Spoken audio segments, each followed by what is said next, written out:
Conversamos ahora en resumen ejecutivo con el presidente de la Democracia Cristiana, el senador Ignacio Walker. Senador, muy buenas tardes. Hola, muy buenas tardes, Daniel, Mónica, ¿cómo están?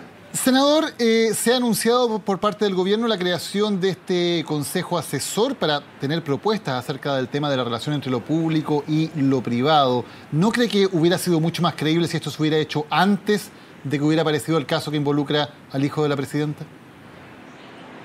Yo creo que esta es una consecuencia del discurso del 23 de febrero de la presidenta Bachelet, en que ya enunció públicamente algunos de los lineamientos que iba a proponer. No es solo el tema Dávalos Cabal, es el tema, ¿no es cierto?, Soquimich, Penta, todo lo que hemos conocido, que da cuenta de una realidad indesmentible. Y es que hay que legislar de mejor forma, hay que tener una institucionalidad para abordar de manera adecuada dos temas: la relación entre lo público y lo privado, la relación entre el dinero y la política.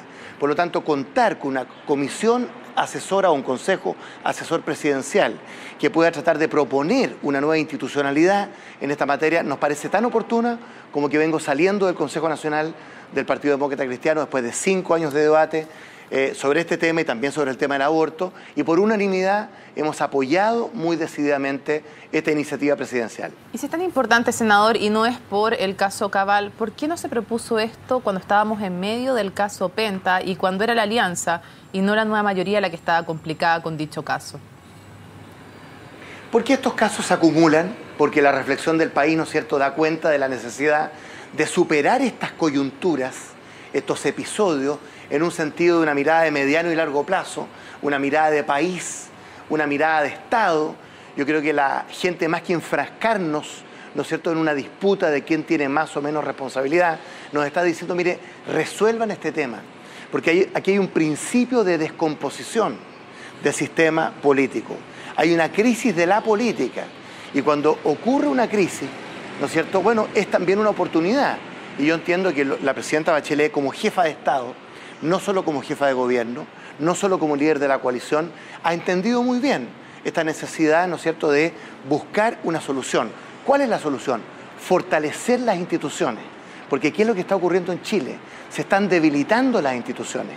Hay un cuestionamiento de las instituciones públicas y privadas.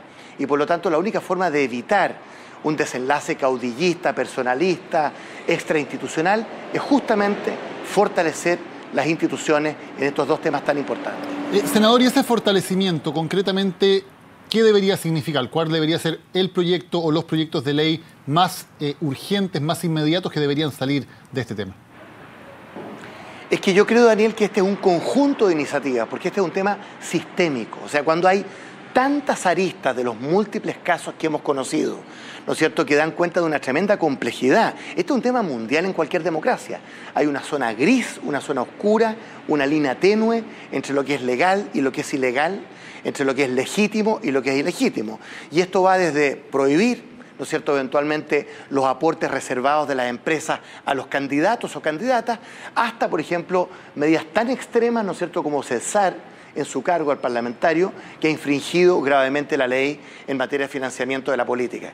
Y esto hay que mirarlo no solo en términos negativos de tender un manto de sospecha contra toda la política y los políticos y los partidos, sino que en términos positivos. Por ejemplo, Daniel, la gente muchas veces no sabe que en Chile no hay un solo peso público para los partidos políticos. Esa es una anomalía en cualquier democracia, ¿no? Y obviamente el tema del financiamiento de las campañas, hay que financiar las campañas. Entonces, claro, uno dice una medida de transparencia, pero con realismo. ¿Y cómo se logra todo esto? No con buena o mala voluntad, que por supuesto siempre es tan importante, no solo con buenas o malas prácticas, que siempre es muy importante, sino que con instituciones, con reglas del juego, con normas, con sanciones, ¿no es cierto?, que puedan transparentar la realidad tan compleja del financiamiento de la política, ¿no?, de los conflictos de interés entre lo público y lo privado, y eso se logra, ¿no es cierto?, por un consejo asesor presidencial que pueda proponer una batería de medidas, un conjunto de medidas para hacer frente a esta realidad. Senador, ¿cree usted que Sebastián Dávalos y su señora deben devolver el dinero que ganaron con esta operación inmobiliaria? Es que no me corresponde, Mónica, le digo francamente, pronunciarme sobre esa pregunta. ¿Lo han hecho los políticos? Y yo ni siquiera voy a decir... Yo ni siquiera voy a decir que aquí hubo platas mal habidas, bien habidas. O sea, para eso están los tribunales, las instituciones, las fiscalías.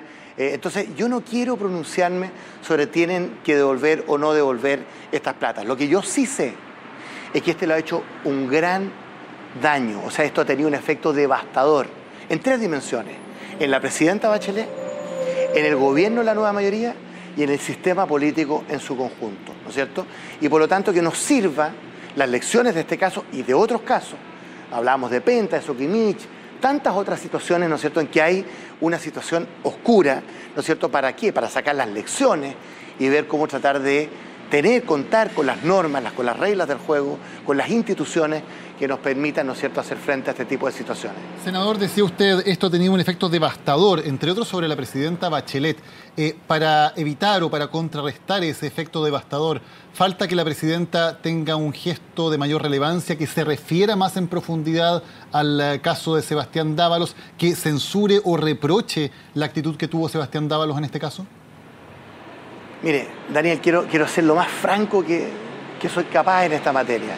Junto con el tema político y con el apoyo político que le hemos dado al gobierno de la presidenta Bachelet hoy día, frente a esta iniciativa de Estado, de país, ¿no es cierto?, de un Consejo Asesor Presidencial, yo creo que nosotros tenemos que entender, tenemos que tratar de entender que aquí hay también una dimensión humana, hay un tema personal y familiar. Ella lo dijo la presidenta Bachelet en su discurso del 23 de febrero. Esto es una situación dolorosa, en lo político, pero también en lo personal. Entonces, claro, después de la batalla somos todos generales, lo digo, ¿no es cierto?, en primera persona plural, pero yo creo que es muy importante, frente a ese tipo de sensibilidad, ¿no es cierto?, ponerse también en los zapatos de la presidenta y entender que no es solo un ser humano, como es obvio, sino que es mamá y que hay una dimensión personal y familiar que uno tiene que considerar al momento de evaluar, ¿no es cierto?, este tipo de decisiones. ¿Qué es lo importante hoy día? Que ella, sobreponiéndose a toda esa situación humana, personal, familiar, entienda que ella es presidenta de la República, que es jefa de Estado, que es jefa de gobierno, que tiene que conducir, ¿no es cierto? Entonces aquí, ¿el liderazgo en qué consiste? En sobreponerse a una coyuntura crítica que la afecta en términos humanos, personales y familiares, y entender y proponer al país, ¿no es cierto?, un camino de salida para todos estos casos que realmente nos permita sentirnos orgullosos, por lo menos respetar, ¿no es cierto?, las instituciones públicas y privadas, cuya credibilidad, cuya legitimidad ha sido seriamente erosionada, y nuestra misión, lo digo también desde el Parlamento, como presidente de la democracia cristiana, es contribuir a que ello sea posible.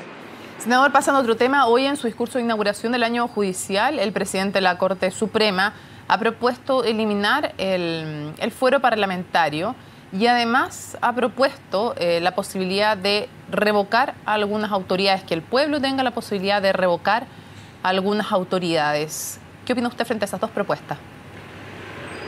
Yo no creo tanto en los referéndums revocatorios, que son propios de las democracias plebiscitarias. De eso se puede usar y abusar. Pero sí, siempre he sido partidario de terminar con el fuero parlamentario, de terminar con cualquier privilegio procesal que exista respecto de autoridades, estoy hablando de nuevo en primera persona plural, ¿no es cierto?, que tenemos cargos de representación popular, que somos autoridades democráticamente electas y que tenemos que saber responder, por ejemplo, frente a la justicia, ¿no es cierto?, cuando se ha cometido algún delito. Entonces, yo creo que ir eliminando estas instituciones que existen más por inercia que por convicción. El fuero parlamentario, por supuesto, tiene muchas décadas, siglos a lo mejor, en la historia de las democracias parlamentarias, pero yo creo que también una de las conclusiones es que nadie puede estar sobre la ley, que hay que ir eliminando privilegios que muchas veces no se justifican. Por ejemplo, el fuero parlamentario. Los referéndums revocatorios me huelen mal porque se parecen, porque se parecen más a una democracia plebiscitaria, a veces populista, yo creo más a una democracia representativa, en una democracia de instituciones. Por eso fortalecer los partidos, el Parlamento, la Presidencia de la República, ¿no es cierto?, que es el resorte principal de la máquina, decía Diego Portales sobre el sistema presidencial chileno. Todo eso va a contar siempre con nuestro apoyo como democracia cristiana. Senador, también el presidente de la Corte Suprema, hace unos minutos aquí en CNN Chile, dijo que el tema de que a los parlamentarios se les llamaba honorable a estas alturas solo servía para ironizar y no para entregar mayor respeto a los parlamentarios. ¿Estaría usted de acuerdo con eliminar esa denominación? No, porque son prácticas, son ritos republicanos, Cuando uno habla de la ilustre municipalidad, por ejemplo, bueno, yo creo que ahí hay una señal de respeto a una institución. Cuando uno lo presentan como el honorable senador de la República, yo no creo que eso sea redundante o que sea exagerar las cosas. A mí me gusta este lenguaje, este rito de la tradición republicana y por lo tanto yo creo que eso hay que dejárselo a los periodistas, a la gente espontáneamente, ¿no es cierto?, la forma en que se quieran referir a un parlamentario. Si alguien dice honorable senador, honorable diputado, yo por lo menos no me siento ni más ni menos, siento que hay un respeto. Senador Ignacio Walker, muchísimas gracias por habernos acompañado en CNN Chile. Muchas gracias a ustedes, muy buenas noches. Buenas noches. Vamos a la pausa, ya volvemos con más en Resumen Ejecutivo.